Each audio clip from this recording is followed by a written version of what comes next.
Bismillahirrahmanirrahim. Assalamu alaikum. Dear aspirants, very warm welcome to online session. This is Ayan Abbas Khan. I'm here with another important topic, that is verb. Verb English grammar में रीढ़ की हड्डी समझा जाता है. Verb English grammar में it's an mother of English grammar. Verb बहुत ही important topic है. वर्ब के बगैर तो गुजारा नहीं है. सेंटेंस में कुछ भी अगर ना हो तो वर्ब का आना निहायत ज़रूरी है. यानी वर्ब के बगैर तो कुछ पॉसिबल ही नहीं है. तो how this is important. We are going to discuss the very beginning. Remember, हमने पहले फॉर्म्स ऑफ वर्ब को डिस्कस किया था. Our first lecture was on forms of verb, you know. अब बच्चों, हमारा जो आज का टॉपिक है ये है the grammar of verb. Grammar of verb में हम कुछ चीज़ें सीखते हैं. सबसे पहले आप ये देखें कि वर्ब होता क्या है. A parts of speech, a verb is a parts of speech that shows an action number 1 and occurrence number 2 and state of being. Action को, अकरेंस को और स्टेट ऑफ बीइंग को जाहिर करने वाला जो वर्ड है वर्ब कहलाता है. अब हम डिस्कस करते हैं बच्चों 3 things. The very first 3 things about verb. आपने जो पहले पढ़ा हुआ था कि वर्ब तो कोई काम होता है. भाई काम के अलावा भी कुछ होता है. काम के अलावा ये देखें, हमने कहा ये कोई एक्शन होता है. एक्शन, ये कोई स्टेट ऑफ बीइंग होता है. स्टेट ऑफ, चलिए पहले यहां अकरेंस लिख दें. कोई एक्शन होगा, occurrence, occurrence. State of being, state of being. अब उस बात से आप बाहर आ जाएं कि वर्ब सिर्फ एक्शन होता है. सॉरी, वर्ब सिर्फ कोई काम होता है. नहीं, ये काम नहीं होता है. ये कोई देखें एक्शन है, ये कोई अकरेंस है, ये कोई स्टेट ऑफ बीइंग है, तो वर्ब इनको शो करता है. अब ये जो एक्शन है या बच्चों वो स्टेट ऑफ बीइंग है, तो ये फिजिकल भी हो सकती है और मेरा बेटा ये हो सकती है मेंटल भी. तो ये फिजिकल भी हुई और मेंटल भी हुई. तो अब आप कहें कि it should be, it could be क्या बच्चों, मेंटल एंड फिजिकल बोथ. ये देखें, अब बच्चों ये क्या हुई, फिजिकल भी हो सकती है. ये जो एक्शन है कोई, वो फिजिकल भी होता है और वो मेंटल भी होता है. नेक्स्ट बात देखें, ये जो बेटा स्टेट ऑफ बीइंग है तो ये भी फिजिकल भी हो सकती है और मेंटल भी हो सकती है. Physical and mental same. इस एक्शंस को समझने के लिए हम एक छोटी सी कहानी डिस्कस करते हैं. बच्चों कहानी सुनते हैं. डियर पेरेंट्स, आए एक कहानी सीखते हैं, एक कहानी सुनते हैं. एक दफ़ा का जिक्र है कि एक जालिम मालिक था. उसने अपने गुलाम को थप्पड़ मार दिया क्योंकि वो गुस्से में था. अब वो जो उसके गुलाम के साथी थे वो परेशान हो गए क्योंकि जो उसने थप्पड़ मारा था उस थप्पड़ से उस गुलाम का दांत टूट गए. 3-4 सेंटेंस बनाते हैं और उनमें ढूंढते हैं कि एक्शन कौन सा है फिजिकल और कौन सा है मेंटल एक्शन.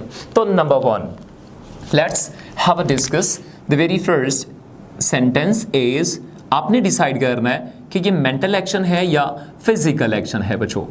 तो आप देखें, हमने पहली बात कही, a master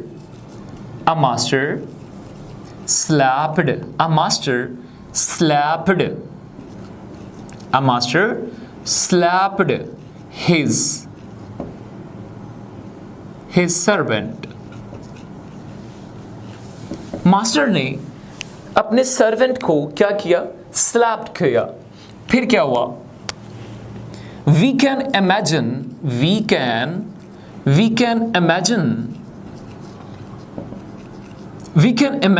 his anger.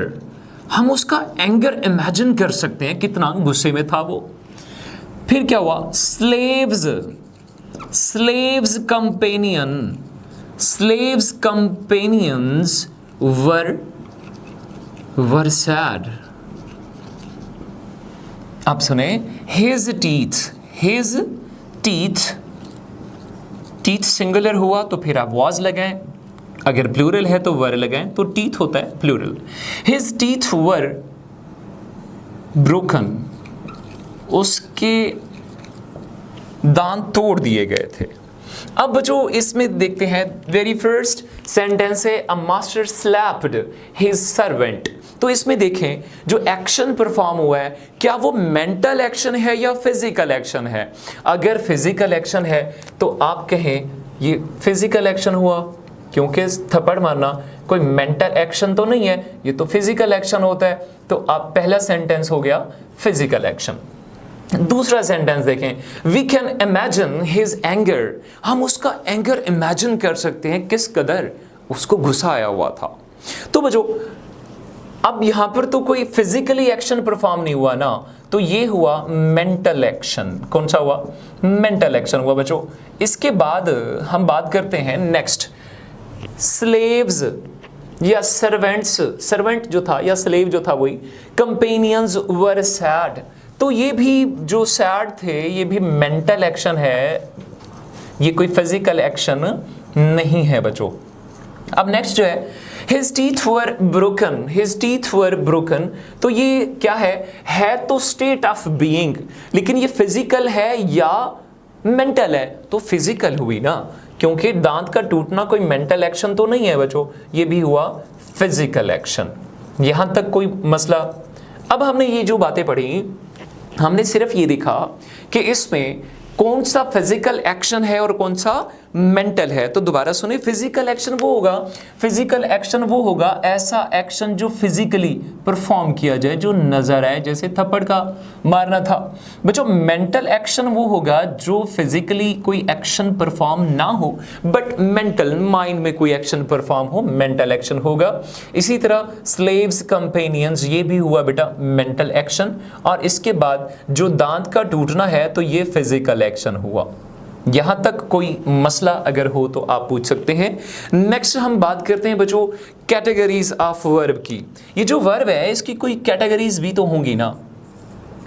Categories of verb बच्चों, कैटेगरीज ऑफ वर्ब में पहली बात हम ये सीखते हैं कि सबसे पहले जिन दो हिस्सों में वर्ब को डिवाइड करते हैं तो हम कहते हैं बेटा, एक होती है फाइनाइट वर्ब, एक होती है फाइनाइट वर्ब, दूसरा होता है इनफाइनाइट वर्ब।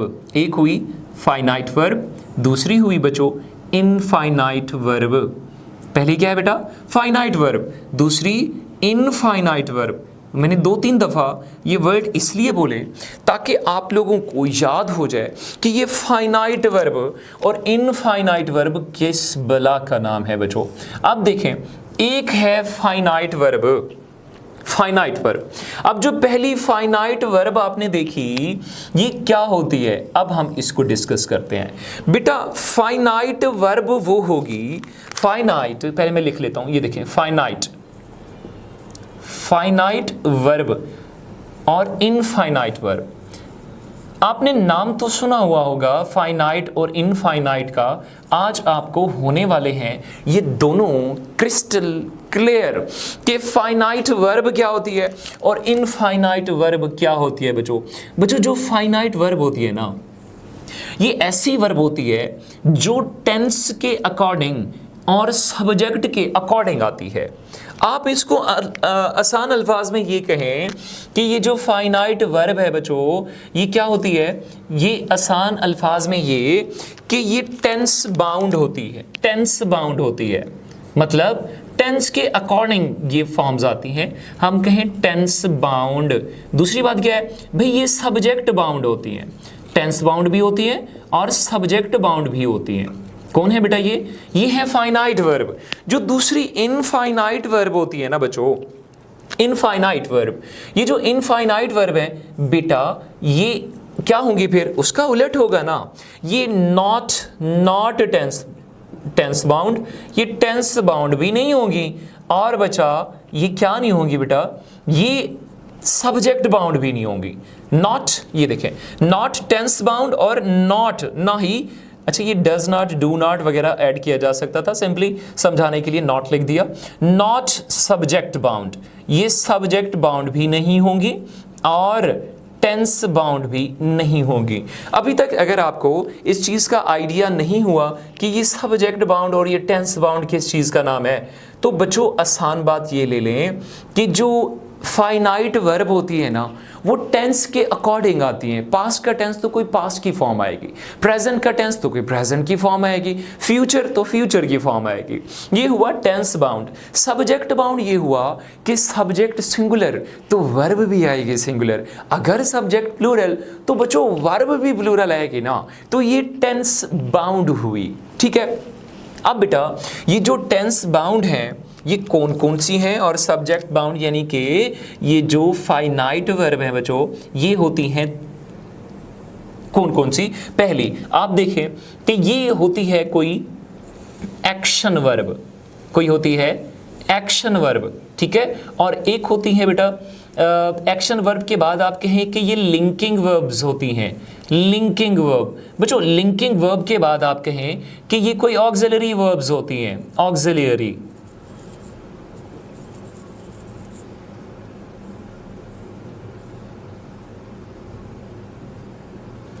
दूसरी क्या है जी, ऑक्सिलरी वर्ब। ठीक है, तीन तरह की हुई। एक है बेटा, एक पहले क्या थी, पहली थी बेटा ऑक्सिलरी वर्ब, एक पहले थी बेटा एक्शन वर्ब, दूसरी है लिंकिंग वर्ब, तीसरी है ऑक्सिलरी वर्ब। ये तो है फाइनाइट वर्ब्स की कैटेगरीज में। इधर जो नॉन फाइनाइट है ये मैं यहाँ पर इनको दोबारा लिख के समझाता हूँ बेटा। फाइनाइट और नॉन फाइनाइट में जो पहली तीन है वो ये देखें। पहली है बेटा, एक है एक्शन वर्ब, एक्शन वर्ब है। एक्शन वर्ब के बाद क्या है बेटा, लिंकिंग वर्ब, लिंकिंग। लिंकिंग के बाद बेटा फिर है ऑक्सिलरी वर्ब, ऑक्सिलरी। लिंकिंग के बाद ऑक्सिलरी वर्ब है बच्चों। उसके बाद ये तो है फाइनाइट की। नॉन फाइनाइट की क्या हो सकती है बेटा, इन्फिनेटिव हो सकता है। अब जो इन्फिनेटिव है ये क्या होती है, 2+V1 आपने पढ़ा हुआ है। इन्फिनेटिव के अलावा पार्टिसिपल्स होते हैं, पार्टिसिपल्स। अब ये जो पहली तीन कैटेगरीज हैं ये फाइनाइट वर्ब की थी, finite verb, action verbs, linking और ऑक्सिलरी वर्ब्स। बच्चों इन तीनों को पहले समझे ये होती क्या है बेटा। एक्शन वर्ब की फर्दर अगर हम देखें टाइप्स तो ये हुई दो। एक्शन वर्ब की फर्दर टाइप्स की बात करें तो बेटा दो होंगी, एक होती है ट्रांजिटिव वर्ब और एक होती है इनट्रांजिटिव वर्ब। पहली ट्रांजिटिव, ये हुआ बेटा ट्रांजिटिव वर्ब। बच्चों ट्रांजिटिव वर्ब और दूसरी कौन सी हुई, इनट्रांजिटिव वर्ब। अब बेटा इसको समझे, ये है एक्शन वर्ब्स की टाइप्स।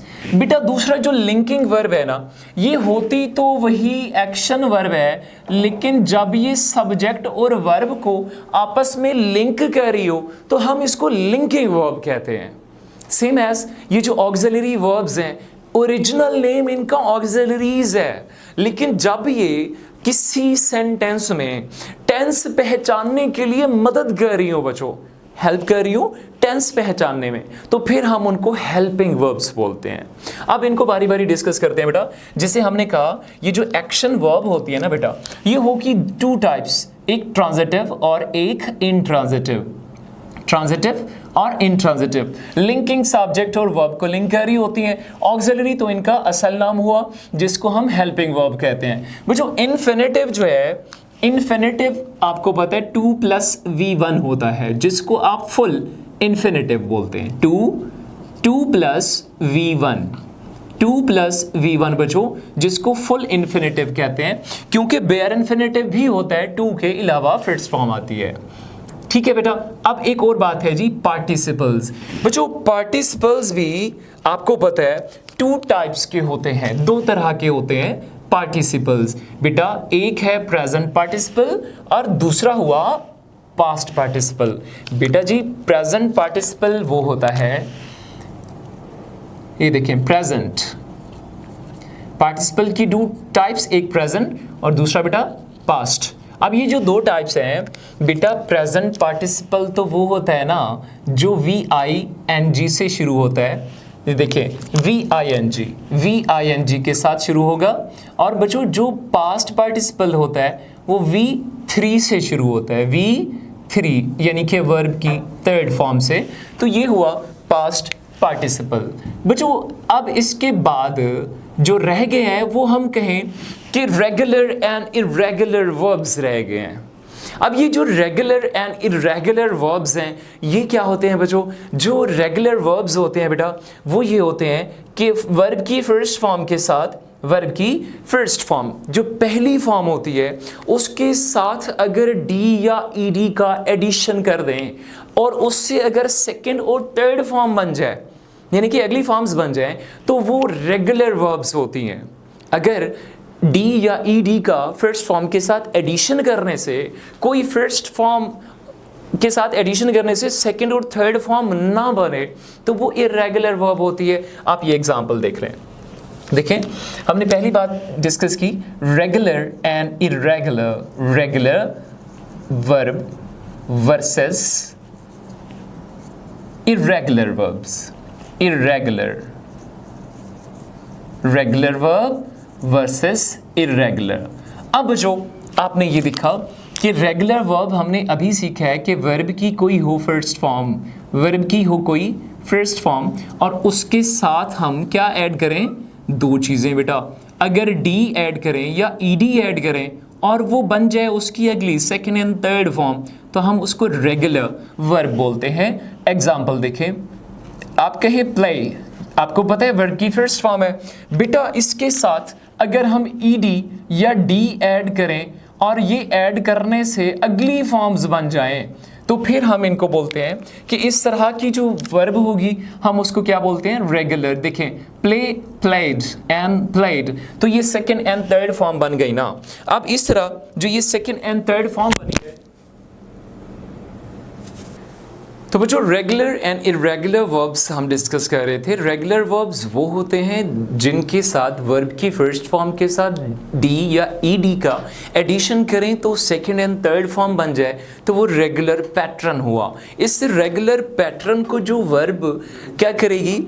फॉलो करेगी, हम उसको रेगुलर वर्ब्स बोलते हैं। और जो इस पैटर्न को फॉलो नहीं करेगी इर्रेगुलर वर्ब होगी। फॉर एग्जांपल ये फर्स्ट फॉर्म थी प्ले, अब इस सेकंड, अब आगे हमने लिखा प्ले, फिर भी लिखें प्ले, ये वर्ब की फर्स्ट फॉर्म है बच्चों। अगर इसके साथ ईडी लगाने से ये सेकंड एंड थर्ड फॉर्म बन गई है तो आप इसको कहें ये रेगुलर वर्ब होगी। सेम एज अगर ये कैटेगरी, ये जो रेगुलर पैटर्न था, ये पैटर्न अगर कोई वर्ब फॉलो नहीं कर रही तो वो बेटा क्या होगी? Irregular verb. जैसे आप कहें कि cut, CUT cut and CUT cut and third CUT cut, इसके साथ ED या D ऐड करें तो सेकंड एंड थर्ड फॉर्म नहीं बनती, इसलिए ये इर्रेगुलर वर्ब हुई। आप कोई आसान सी एग्जांपल देखें, अगर हम कहें कि राइट, राइट के साथ D या ED लगाएं तो ये क्या नहीं बनती? सेकंड फॉर्म नहीं बनती। कैसे बनती है? ये रोट। फिर नेक्स्ट कैसे बनेगी? रिटन। तो ये जो है बच्चों डी और ईडी के पैटर्न को फॉलो नहीं कर रही ना, तो ये भी होगी इर्रेगुलर वर्ब। आज की जो इंपॉर्टेंट नेक्स्ट जो हमारा पार्ट है वो है बच्चों transitive and intransitive verb. Transitive and intransitive verb, आप कहें ट्रांजिटिव वर्सेस इंट्रांजिटिव वर्ब बच्चों। अब बेटा ये जो पहला पॉइंट हम डिस्कस कर रहे हैं ट्रांजिटिव एंड इंट्रांजिटिव वर्ब वाला, ये कितना इंपॉर्टेंट है इसकी इंपॉर्टेंस ले लें। लास्ट टाइम 2024 में नम्स के पेपर में ये जो ट्रांजिटिव और इंट्रांजिटिव पढ़ रहे हैं, ट्रांजिटिव पोर्शन में से ये जो ट्रांजिटिव वर्ब है सिर्फ इसी से 2 MCQs पूछे गए हैं और वो दोनों MCQs किस नेचर के थे उसको आज हम डिस्कस करेंगे। पहले ये सुने कि ट्रांजिटिव वर्ब क्या होती है। बच्चों ऐसी वर्ब जिसके बाद कोई ऑब्जेक्ट मौजूद हो ट्रांजिटिव वर्ब कहलाती है। सेम एज ऐसा वर्ब, कोई ऐसी वर्ब जिसके बाद कोई ऑब्जेक्ट मौजूद ना हो इंट्रांजिटिव वर्ब होगी। अब ट्रांजिटिव और इंट्रांजिटिव में जो बुनियादी फर्क हुआ वो ये कि ट्रांजिटिव वर्ब हमेशा ऑब्जेक्ट लेती है और इंट्रांजिटिव वर्ब के बाद कोई ऑब्जेक्ट नहीं आता। ये बात क्लियर हो गई। नेक्स्ट इसको थोड़ा सा और देखते हैं। हम कहें कि ये जो ट्रांजिटिव वर्ब है इसके बाद जब ऑब्जेक्ट आता है तो ऑब्जेक्ट होने के लिए क्या क्या जरूरी है।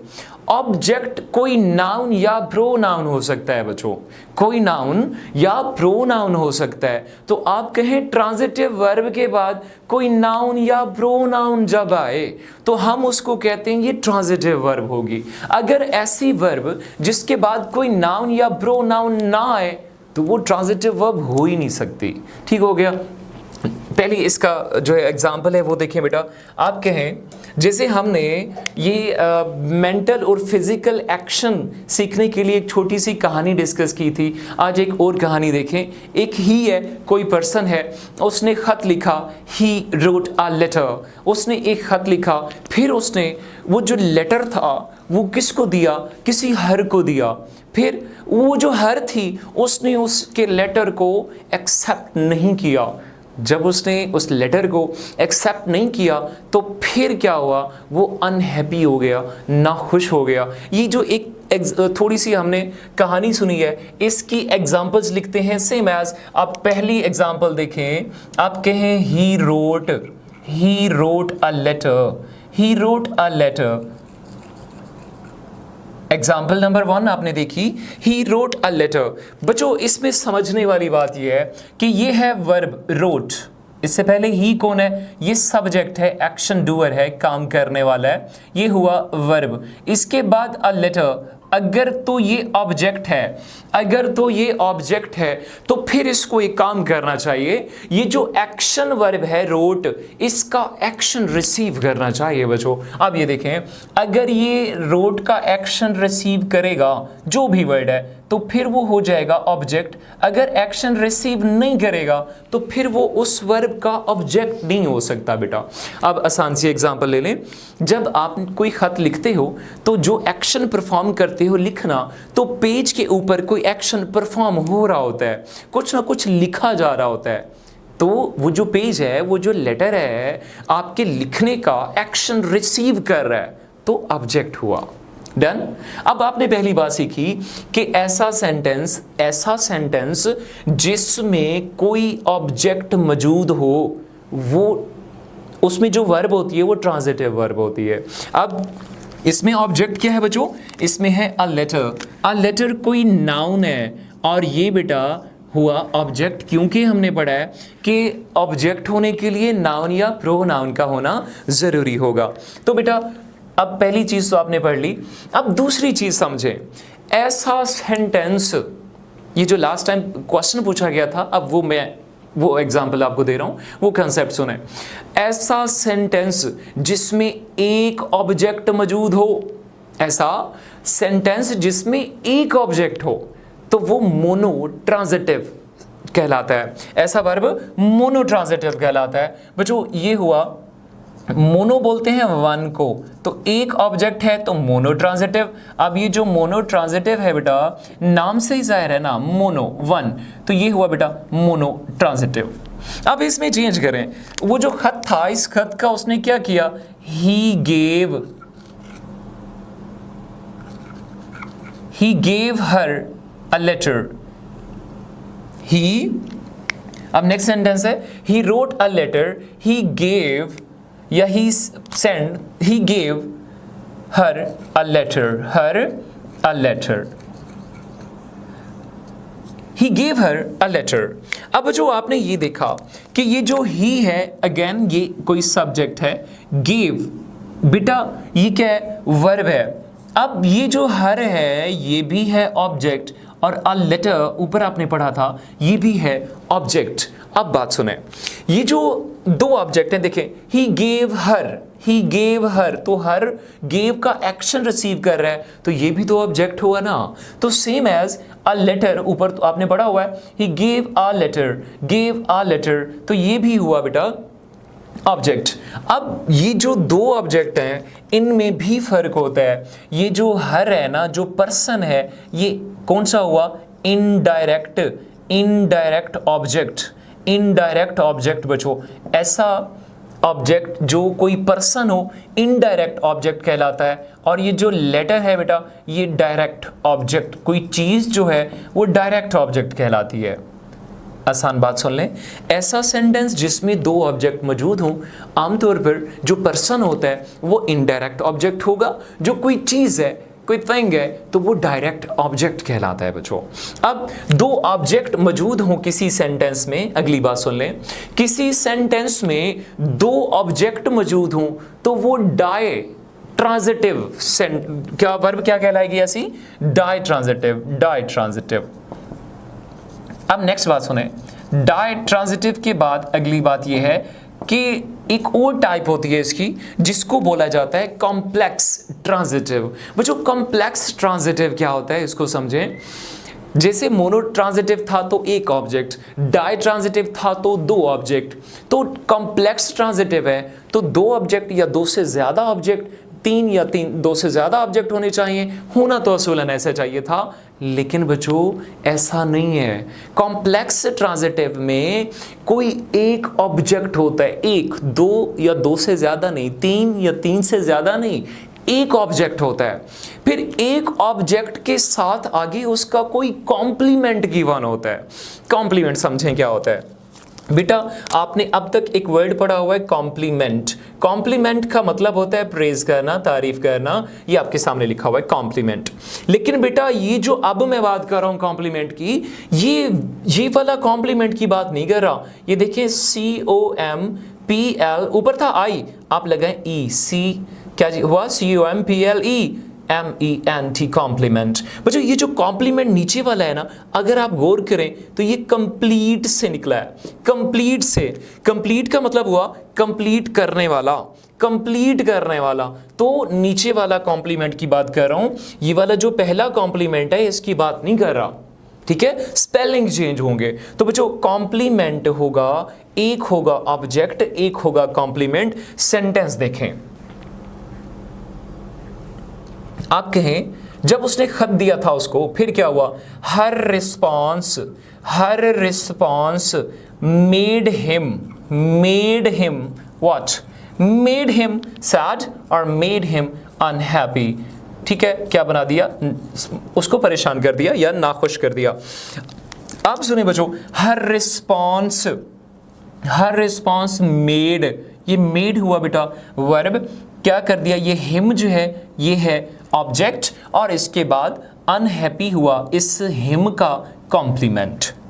आप सुने बच्चों, ये मेड तो ट्रांजिटिव वर्ब है ना, transitive verb, TV transitive verb. Him उसका ऑब्जेक्ट हुआ। इस हिम के बारे में कोई फर्दर एडिशनल इंफॉर्मेशन दी जा रही है इस हिम के बारे में, तो बेटा ये जो हिम को कंप्लीट करने वाला है, उसके बारे में इंफॉर्मेशन देने वाला है, वो है अनहैप्पी। तो ये अनहैप्पी इस सेंटेंस में हुआ कॉम्प्लीमेंट। क्या हुआ बच्चों?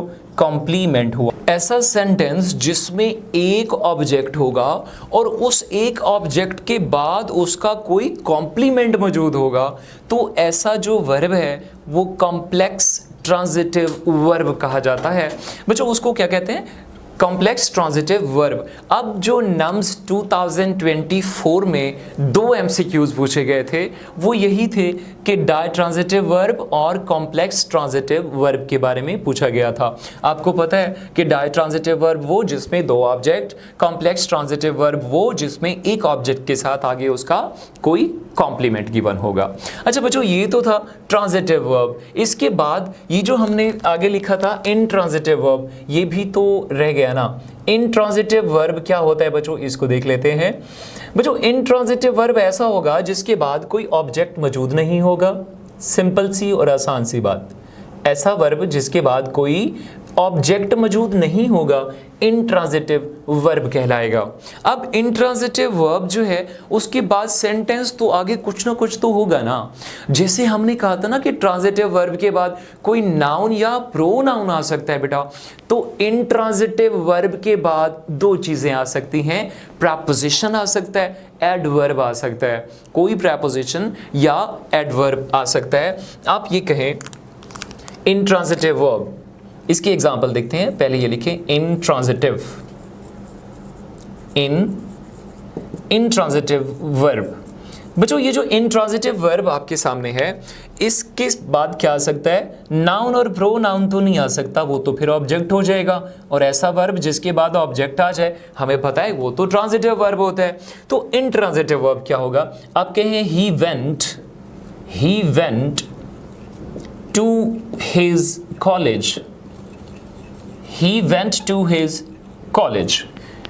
अच्छा, कुछ स्टूडेंट्स इसमें बड़े कंफ्यूज होते हैं कि सर ये तो चलो सब्जेक्ट हुआ, ही वेंट हुआ वर्ब, अब टू हिज कॉलेज ये तो ऑब्जेक्ट नहीं होगा कॉलेज। जैसे हमने पढ़ा था कि he goes to school, he goes to school. तो इसमें हमें वेरी फर्स्ट क्लासेस में, जब हम जूनियर क्लासेस में थे, तो टीचर ने ये समझाया था कि ही हुआ सब्जेक्ट, गोज हुआ वर्ब और टू स्कूल हुआ ऑब्जेक्ट। तो यहाँ पर स्कूल और कॉलेज में क्या फर्क है फिर? तो कॉलेज यहाँ पर ऑब्जेक्ट क्यों नहीं हो सकता? तो बेटा ये सुने, पहली बात मैंने आपको ये समझाई थी कि बच्चों ये टू आ गया है। अब जब टू आ जाए वर्ब के बाद, तो हमने ये पढ़ा है कि वो फिर कोई इंट्रांजिटिव वर्ब होती है जिसमें कोई प्रेपोजिशन या एडवर्ब आ जाए। तो ये टू आ गया है, तो फिर ये तो कोई इंट्रांजिटिव वर्ब होगी ना बच्चों, ये कोई इंट्रांजिटिव वर्ब होगी।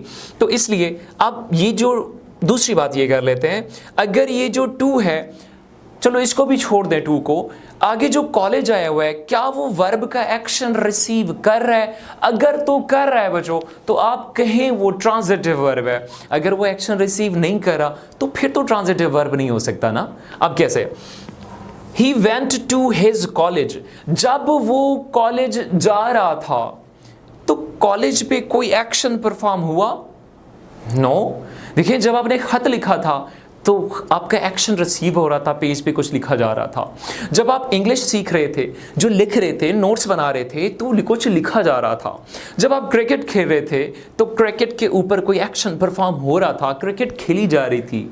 जब आप कॉलेज गया, वो जब आप कॉलेज जाते हैं या जब आप कॉलेज गए, तो कॉलेज पे कौन सा काम हो रहा था? अब आप एक बात कहेंगे कि सर ये इसका दूसरा फिर ये होता है कि इसका पैसिव वॉइस नहीं बनता। ट्रांजिटिव का पैसिव वॉइस बनता है, इंट्रांजिटिव का पैसिव वॉइस नहीं बनता। हाँ ऐसा है, लेकिन जिसको पैसिव वॉइस ही ना बनाना है तो फिर क्या होगा? मैं आपको एक और भी इसका हल देता हूं कि जिसको पैसिव वॉइस भी ना बनाना है तो फिर वो क्या करे। बच्चों अब आपने ये तो सीख लिया ना, he went to his college, ये तो फिर ये जो है कॉलेज यहाँ पर क्या हुआ? ऑब्जेक्ट ना हुआ बच्चों। अगर ऑब्जेक्ट नहीं है तो फिर ये क्या हो सकता है बच्चों? ये जो प्रेपोजिशन है ना, ये प्रेपोजिशन का ऑब्जेक्ट हो सकता है। ऑब्जेक्ट वो होता है सिंपली जो जिनकी हम नॉर्मली बात करते हैं, जो वर्ब का एक्शन रिसीव करे। जो प्रेपोजिशन का ऑब्जेक्ट हो या कोई हो, वो इस खाते में नहीं आएगा। मैं बात कर रहा था कि बच्चों हमें ट्रांजिटिव और इंट्रांजिटिव वर्ब के दरमियान हम आके फंस जाएं और हमें पैसिव वॉइसेस का भी ना पता हो, तो फिर हम क्या करें? बेटा एक जुगाड़ है मेरी रिसर्च के मुताबिक। आपको जो वर्ड कंफ्यूज कर रहा है ऑब्जेक्ट बनते हुए, आप टू बी और नॉट टू बी की सिचुएशन में है कि ऑब्जेक्ट हो सकता है या नहीं हो सकता है, आप उस वर्ड को दो वर्ड से रिप्लेस करके चेक लगा के देखें। क्या आप पहला वर्ड उसकी जगह करें somebody, फिर दूसरा समथिंग, उस ऑब्जेक्ट को आप somebody और समथिंग लगा के रिप्लेस करके चेक करें। अगर हो जाए बच्चों ऑब्जेक्ट होगा, अगर हो जाए तो ऑब्जेक्ट होगा। फॉर एग्जाम्पल आप पहला सेंटेंस देखें, ही गेव अ लेटर, आप कहें ये पहला ये, he wrote a letter, he wrote something, he wrote something, sentence ठीक है, तो ये ऑब्जेक्ट हुआ। ही गेव हर समथिंग, है ना, या इज समथिंग तो इधर आया, इसको चेक करें ये भी ऑब्जेक्ट है या नहीं है। आप कहें he gave somebody a letter, तो somebody भी ये भी ऑब्जेक्ट है हर, और अ लेटर ये भी हुआ ऑब्जेक्ट। अब बात करें हर रिस्पॉन्स मेड हिम, ठीक है, क्या अनहैप्पी, हर रिस्पॉन्स मेड somebody अनहैप्पी या समथिंग अनहैप्पी, ये somebody है तो somebody से रिप्लेस हो गया, तो ये भी हुआ ऑब्जेक्ट। नीचे है he went to somebody, he went to something, तो दोनों नहीं हो सकते, तो ये ऑब्जेक्ट ना हुआ। आज हमने एक शॉर्ट ट्रिक देखी है कि पैसिव वॉइस बनाए बगैर, हमें पैसिव वॉइस का पता भी नहीं है, फिर भी हम ढूंढ सकते हैं कि ये ऑब्जेक्ट है वर्ड या नहीं है। बच्चों आज के लिए इतना ही, नेक्स्ट हम कल डिस्कस करेंगे कि इसमें लिंकिंग वर्ब क्या होते हैं, लिंकिंग वर्ब के साथ ऑक्सिलरी वर्ब, और उसके साथ बच्चों इन्फिनेटिव क्या है, फिर पार्टिसिपल्स क्या है, जेरेंड भी इसमें डिस्कस करेंगे पार्टिसिपल्स के साथ। ये हमारा होने वाला है नेक्स्ट लेक्चर। आपके कोई मसले हों, इफ़ यू फाइंड एनी मसला और इफ़ यू फाइंड एनी मसलाज, you may discuss in comment box or I will mention my contact number. You may directly contact me. तब तक के लिए खुश रहें, आबाद रहें, हंसते रहें, मुस्कुराते रहें और कामयाब रहें बच्चों।